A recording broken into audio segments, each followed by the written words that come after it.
Hi, Graeme. How are you? Very well. So nice to see you. I'm a little bit dark because it's so hot. I'm in the shade. I hope that's okay. I'm doing the same. You can see the sun out on the vines behind me. You have very good light. So let's just dive right in, Graeme. If you would introduce yourself. And I always like to hear the story. How did you get into wine? Some people were born into it. Some people left it and came back. How did you get where you are? So I was actually we're a fourth generation Napa Valley grape growing family, but I was discouraged from joining the wine business. They thought it was farming was a hard life, and the economics of the wine business weren't very good. So uh, I had to. My dad forced me to declare to be undeclared when I went into wine school because he wasn't sure if that was the choice I wanted to make yet. So Okay. it So you was. did wine school, but so you knew enough to go to wine school, but you did other stuff too.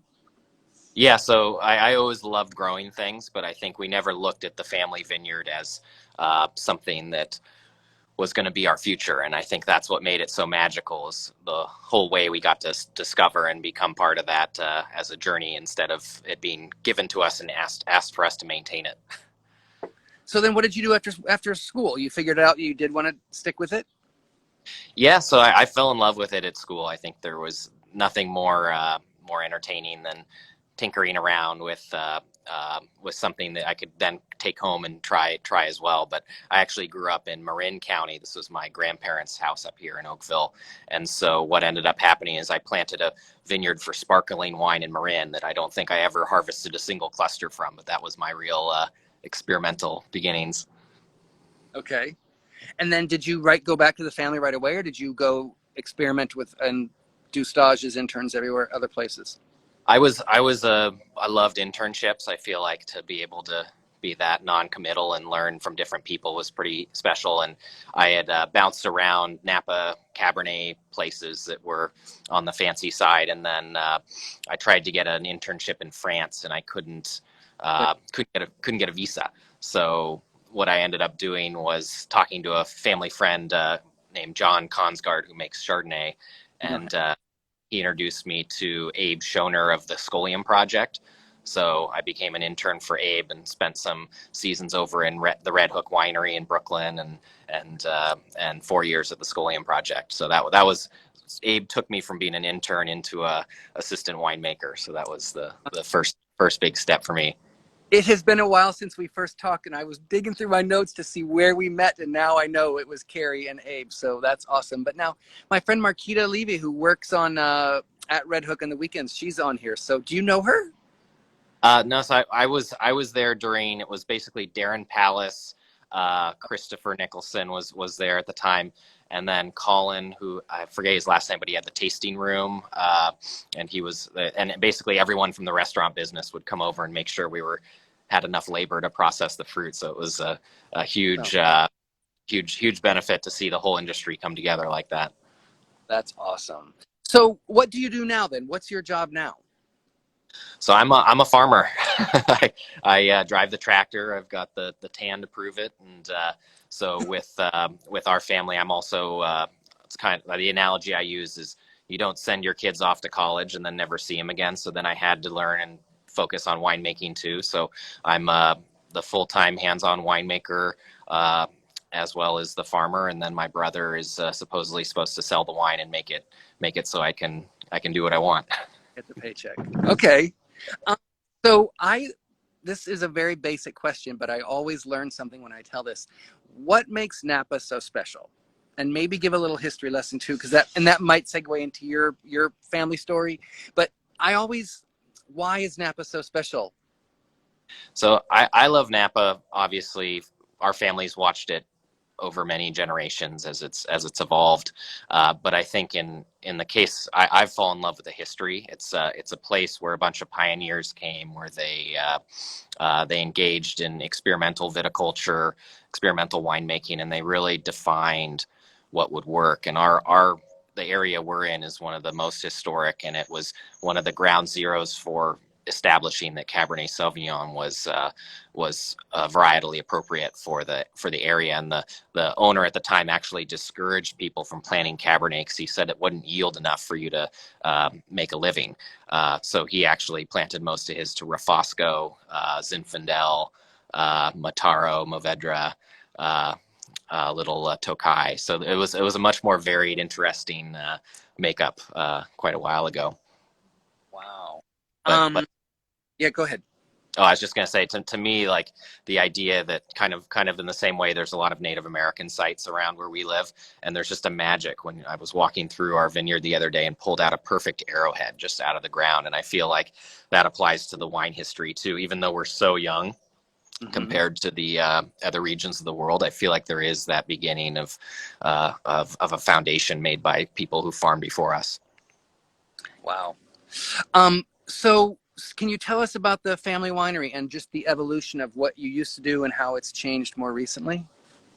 Yeah, so basically, me and my brother make only what we can make with our own hands. So it's about 400 cases at present, and so it's if you go up there on a harvest day, it's me, my brother, my mother, my daughters who are eating the grapes, my wife trying to handle the daughters, and then whoever my brother's dating at the time, and that's the sorting crew. So we're very much a family, hands-on, handmade operation, and I think the from start to finish, the when I started at Scholium, I was reading all the technical books from Davis and trying to understand wine chemistry. And then after Scholium, I've never read one of those since. All I read is philosophy. So I think the evolution for us is really that there's an in-depth philosophy to wine, and especially grape growing. I think when someone calls me a winemaker, I say, no, I'm a farmer.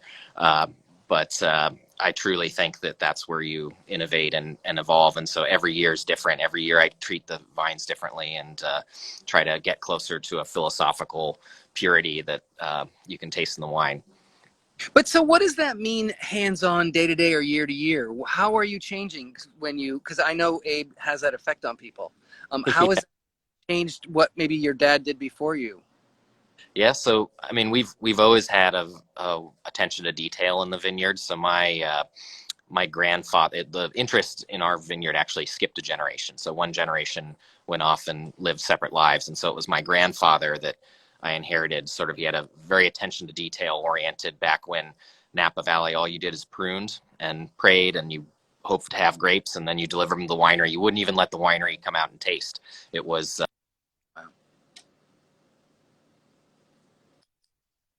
yeah. By the numbers. So they'd have in their contract how much bricks you were picking it at, and it was your job to nail it. And so in the case of my grandfather, he would always sell the grapes to Bob Mondavi, and Bob used to tell him that it was the most beautiful vineyard in the Napa Valley because he cared for it to a level that only pride would allow in those days. It wasn't totally economical. So what era are we talking about? Is this the 70s?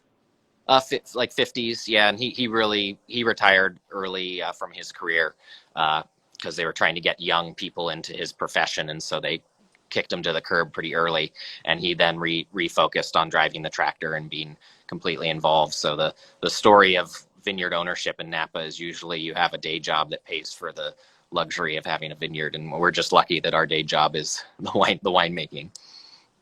But so you said you're fourth generation? Yeah. Yeah. So our Go ahead. So our great grandparents bought the vineyard back in the 1954, and so it was actually a cherry orchard then, and they were argued with the person who sold it to them because they didn't want to deal with land. It was in their mind a bad investment back then, so they argued and settled on a price of $400 an acre. So it was long time ago. And then how is the evolution? Because now you're still selling grapes? You're not, you're bottling this, you said the 400 cases that you do. Is the rest of the estate you're selling the fruit? Yeah, so about 2/3 of the vineyard are sold to the Robert Mondavi winery. So we've been selling to them exclusively since 1966. So we've never sold anywhere else, and the remainder always went to Bob and became part of his various programs in the early Opus One wines. So what was the impetus that you decided you wanted to start making wine? So it was when the winery sold. So large corporation bought the Mondavi winery, and so our family just felt like it was time after all these years for us to give it a shot. So I had to beg and barter for the family, and there's no nepotism, so we had to pay the same price that Mondavi was paying in order to get the fruit. So we started with half a ton, and then by the third year of MacDonald, we ended up writing a check that was 3 times the size of our life savings to the family, and asking them to cash it in a month. And then we sold our first vintage, and thank goodness that worked out well. Wow. And when was that? What year would that have been? 2013. So it's you hear the story of in France that everybody sold their wine to the negociant, say in Bordeaux or in Burgundy, and back in the maybe 30s, 40s, I guess, people started bottling their own. What's that like when you all of a sudden start seeing it from the land to the bottle that you're handing over to the customer? It's so much more stressful. You stay up at night worrying about it, which is the with the grapes going off to the winery, you kind of they can do what they want, and you don't have to fret. But when you're doing it yourself, it's I mean, I've slept in the back of my truck more times than I can count, waiting to do the next pump over in order to get back to the day job in time. And it truly is, you're truly committed when you follow it start to finish. And I've fallen in love with the process, and I just love having that philosophy in the vineyard and trying to translate into the winemaking, which is a much more industrial process and still keeping that pure and magical. Yeah. It makes me think of like just what you were saying, like when you have a kid, it's because each vintage is like a kid, but it's like laying awake at night when they're teething or something like that. When my wife was pregnant with our first, she gave me the sort of the mandatory parenting books that I was supposed to read, and I could not engage interest-wise in them. So I was reading a book about Mennonite farmers, and there was a chapter on child raising. So I thought I was going to satisfy a requirement for her. And there was a line in there that you don't start raising a child at birth, but 100 years before they're born, because that's when you shape the environment they're born into. And I read that, and I ran over to her. I was like, I found what it means to be. Someone explained what it means to be part of a multi-generational family vineyard, and that was about the end of my parental reading. Thank goodness my kids are still kicking, but that wines too. I've heard that expression before. It does apply to wine or anything you put out. Absolutely. And I think that we're grateful because in our vineyard, every generation has planted a vineyard block. So we have a block planted by my great-grandparents still, my grandparents, Bob Mondavi planted for my parents' generation. And then the block behind me is our young vines, which my brother and I planted. So with our own. So every generation is represented. Can you show us? Do you mind showing us where we are? So we are at my little cottage, and then so you've got 3 very different things. You've got our head-trained young vines, then you've got Opus One's vineyards behind that, and then the Robert Mondavi I block is behind that, and then the Mayacamas Mountains. Wow, that's beautiful.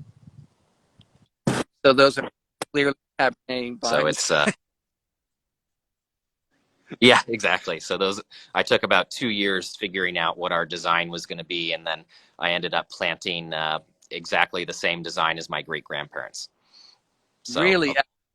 What else there's available? Yeah, all the innovation, all the studying, and all I could do was respect the way it had been done 65 years ago. That's kind of wild. You must have been kind of surprised when you went full circle. Yeah, it didn't start out that way. It was I fell in love with those blocks and the wines. When you really make the wines from each block, you get to understand, and it doesn't.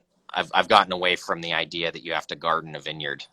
The idea really is to farm it as closely to nature as possible, and in that way, you actually get that purity of place. So, if you've ever had a wild strawberry or a raspberry from a creek, and that vitality of that fruit, I mean, I can taste it just by thinking about it now. And so in farming, we really want to get closer to that. So I'd say our vineyard is more like an orchard than it is a vineyard. So what does that mean? Does that mean plowing less? Do you encourage other wildlife? What kind of farming practices do you do? So the first thing I did when I took over the farming here is I just started eliminating things. So this is again an Abe learning process, because he was always talking about winery terroir, because people don't talk that heating a fermentation is a manipulation, or all the additives that can be done, or filtrations. And so in the vineyard, the first thought was, how much stuff do we get rid of? So I had just read a great book called The One Straw Revolution by Masanobu Fukuoka, and it was about do nothing farming. So if you do nothing with a grapevine, it doesn't really produce clusters. So you still have to prune it, but it was basically eliminating a lot of the tillage, eliminating the sprays, any sort of fertilizers. We haven't fertilized our vineyard in 20 years. It's purely cover cropped. So I seed a cover crop and then let that take care. And also vine density. We space the vines out. You can see the ones behind me are 8x8. And so you give them enough room that this block behind me will eventually be dry farmed. You have to establish a vine with some irrigation, otherwise they die with our hot summers. But this block behind me is the future is non-irrigated. So if you are reducing tillage and you're planting a cover crop, how do you plow it under and just do it once, or do you let it go, or how do you do that? So it's a good question. And so we do it once. We do it after the last rain, and then we can put the cover crop seed in later in the season. And the idea behind that is no tillage is the best, but it's really hard with an old vineyard that's already weak. So we've done some conversions. I have no-till. I have everything going on in our vineyard besides no conventional, but everything else in the world of farming. And so we have sections that we can no-till, which is wonderful. And then we have sections that when we convert, they even after 3+ years, they're not strong enough. So we either have to supplement with irrigation or fertilization. So it's a balance of trying to figure out what the best method is. So there's a new cool thing on the farming community, crimping, where you actually bend the grass and create like a blanket of grass. So that's something we're excited about trying. And so I like to always be experimenting. I feel like if I'm not doing that, I'm not learning. But every year I feel like I'm honing in on something that works, and every site's different. And even within our site, there's differences. Well, how do you decide what your cover crop is? Because I had just learned sometimes people plant something so it's tall, so that it sometimes provides more shade and keeps the ground moist because it doesn't evaporate as much, but that might draw too much water out there. How do you decide what your cover crop is? So to avoid fertigation and fertilizer, I do legumes. So it's like bell beans, fava beans, sometimes vetch, and there's all sorts of natural cover crop. I'd say we're like 50-50, where I seed some legumes, but it also just grows the way it grows, and other things incorporate, which is encouraged. And so the goal for me is those fix, which is crazy wild ideas, they fix atmospheric nitrogen and inject it into the soil. So instead of me adding fertilizer that was made off of our property somewhere else, I'm actually adding it from the air, which still bends my mind to this day. But that's the one that we've heard of. You're actually doing it, so I can understand. I can understand that. My other question, I lost my mind. But you can irrigate, and you do irrigate out there.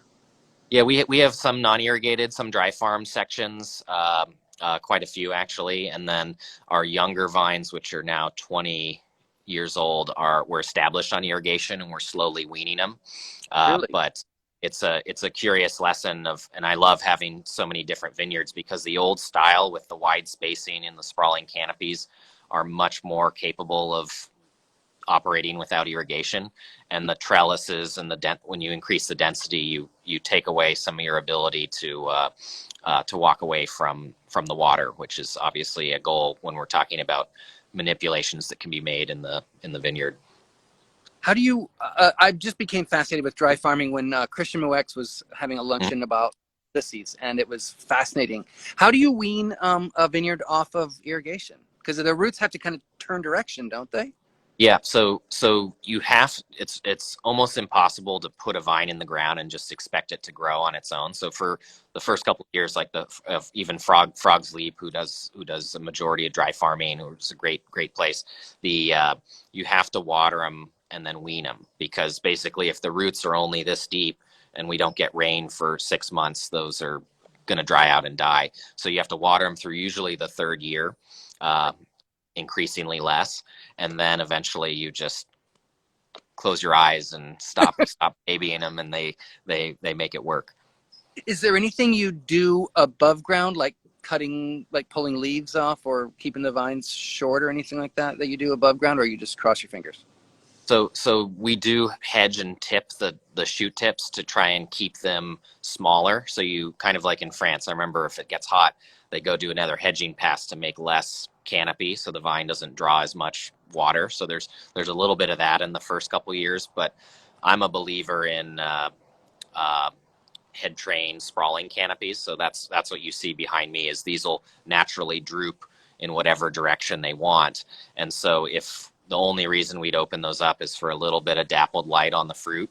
But beyond that, I don't like to hedge stuff and force it to be vertical, because when you put vines in wires and they're little organized canopies, the hormones keep telling the tips that they have to keep growing, because that's how a vine climbs up into a tree, is Sure. keeps telling until it gets to the top and it fans out.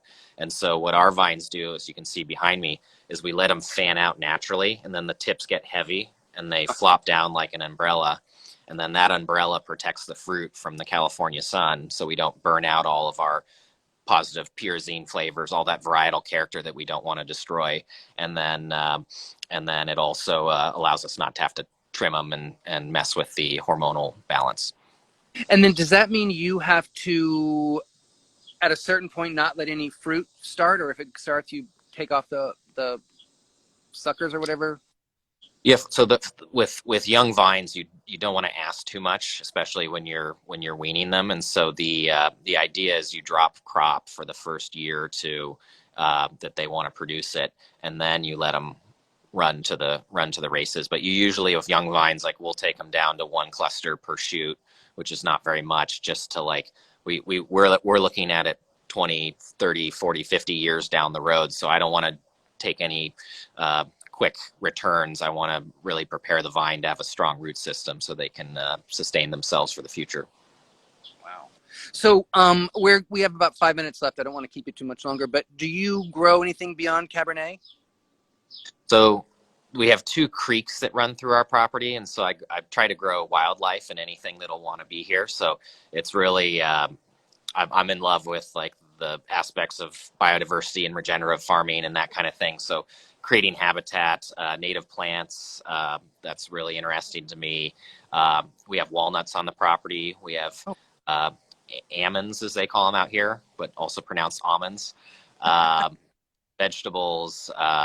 I like the idea of, I love permaculture and edible landscapes, so I'm always trying to sneak something in. A wild fig pops up, I'm excited. So the idea is really that this should be a magical food place, and then the ultimate goal, which I haven't quite figured out yet, is how we plant something in between the grapes that we can harvest. That's the tricky part.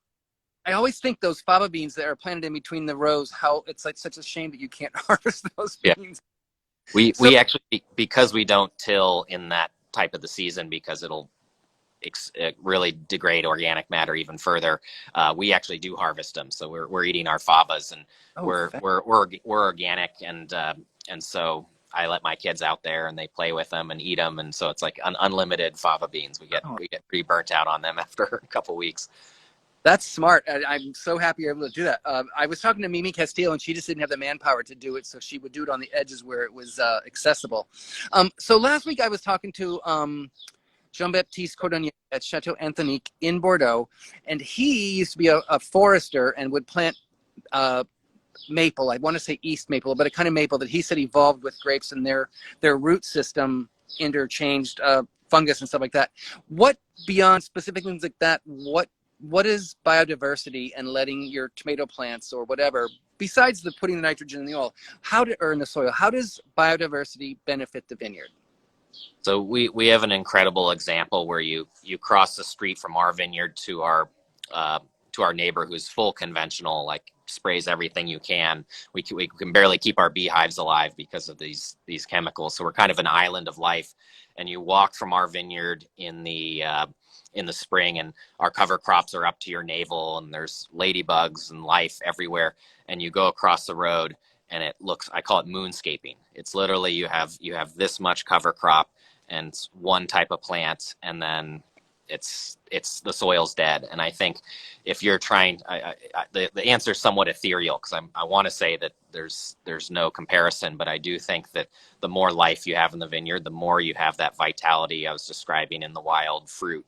And I think with the power of that, you can really not only express a sense of place in the wines, but you emphasize that is a qualitative difference. To have biodiversity and life in your vineyard is the holy grail.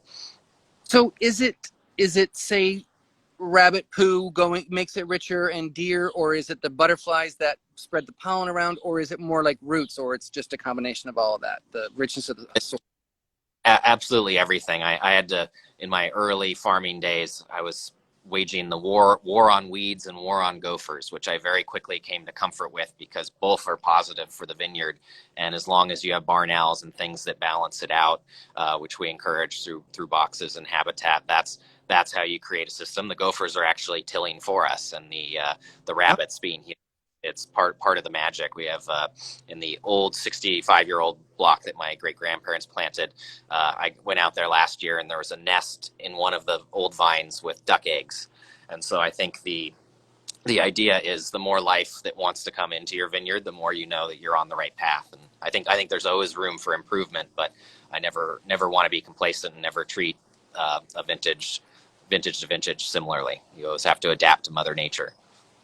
Yeah, I have a friend. I was in Gaillac this year, I think, and he was saying the deer come out and nibble at the edge, and I said, well, how do you keep them away? And he goes, I'd actually rather the benefit of the deer and lose a little bit of grapes and have the exchange. It's like we all work together, let them have a little bit of grapes. It's kind of a cool idea.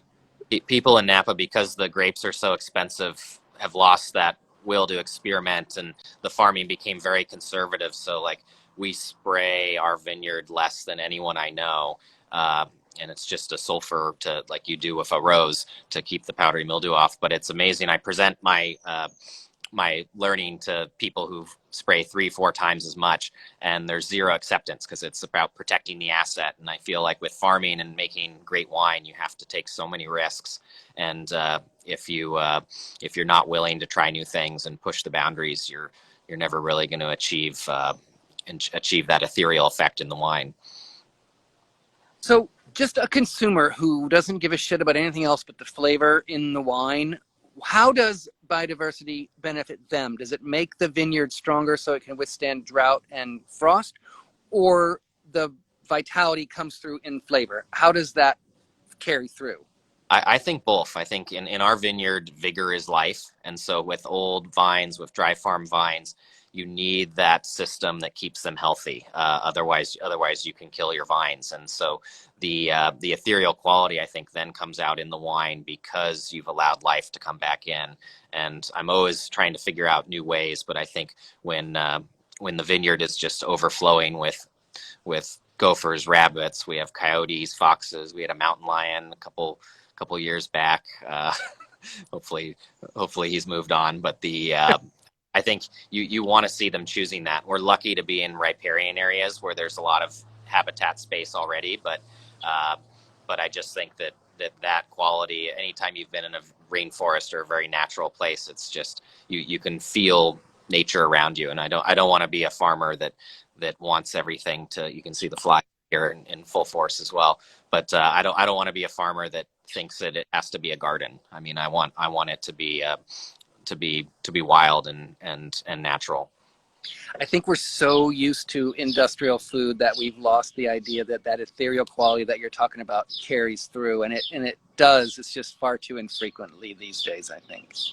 Yeah, I really enjoyed reading Dan Barber's books, like The Third Plate, and learning about, it's not just wine, obsess about all these different food and where they come from. And it takes a farmer that's looking beyond the numbers or formulas, and I think farming is just an incredible thing. And I might be getting good at growing grapes, but you should see our vegetable garden is always a disaster of natural balance trying to form itself. So you do have to have a willingness to take risks and lose some crop in order to make great things. The way I determine if the young vines need water is they abort some of their fruit, which if another farmer would get fired for that, but I'm willing to lose 1%, 2%, and then I can thin it off. But that's the way I know I pushed it to the limit, that it had to give up on a cluster in order to tell me that it needed a little bit of intervention. So that's something that I kind of was told once, that a vine really just wants to climb and drop seeds. So the vine has its own intelligence. It knows there's not enough water. I need to focus on one cluster. Yep, and it'll if it feels like it needs that water, it'll suck the cluster dry and it'll fall off by the time harvest comes, but it'll use that water. And then the way if we do have to irrigate a young vine, the way I do it is I grab a leaf and just touch it, and you can tell if it's transpiring or not, or you watch it and it'll turn away from the sun so that the sun doesn't intersect all the chlorophyll to do photosynthesis. So it'll tell you that it's under stress, and stress is a good thing, because then it focuses that energy on the seed. And then in the winemaking, part of the philosophy carrying over is I like to get the flavor of the seed in the wine. So I do long extended macerations on the skins, because I feel like if the vine's going to put that energy into that component, I want to be able to taste that in the wine. I don't want to miss out. Wow. That's a lot to think about. Heavy. I'll wrap it up, but are you, so one of the things I've also learned in doing this series is that wineries, especially in California, because you guys have such a direct consumer channel that's just part of the culture out there, that you guys are surviving better than a lot of wineries who are like 80%, I always say it wrong, on premise. So if you're selling 80% to restaurants just shut down with this thing, and you're kind of struggling. Are you in that channel that you have a big direct to consumer market, that you guys are okay after all this? We've been lucky. There goes UPS. We do our release once a year, so our release happens in the fall because we make so few wine, and we're so lucky. We have so many friends and customers who become friends who've supported us. But obviously, there's concern, and we have a lot of friends that really depended on the restaurant business, and that's been really hard for them. So I think we're all affected, and we're all trying to figure it out. And I think we got a little lucky, but I think the future is going to be very different, and how wine is sold, and we all have to support each other. And I mean, I'm terrified about the outlook with how many people. For us, we've been firm believers that the restaurant business builds a brand. So we do have representation in New York, and so it was important to us because we felt like we can't talk about ourselves. We need other people to do that, and hopefully buy in. Who is your distributor in New York? Skurnik. Great. Okay. And then do you sell direct on your website? Yes. Yeah. We have a little website that I started many years ago, and I never got around to finishing because there's no rest for the farming. So it doesn't have a lot of content. But that link is in. It's very nice, by the way. The website's beautiful. It's in your profile, the link, right? Yeah. MacDonaldVineyards.com. MAC. Well, I'll let you go. We went a little bit past, but it's such a delight to talk to you. I'm glad we finally met, and thank you for being accommodating. My schedule got a little weird today. Thank you, Jeff. We appreciate it, and we're thinking of you guys and hoping things come back to normal in the near future. Yeah, you guys I think we're getting better. It's getting a little scary again in California, so be safe out there. Thank you, Jeff. I appreciate it. Have a good day. Really a pleasure talking to you. Hope to see you in person. Pleasure's all mine. Bye-bye.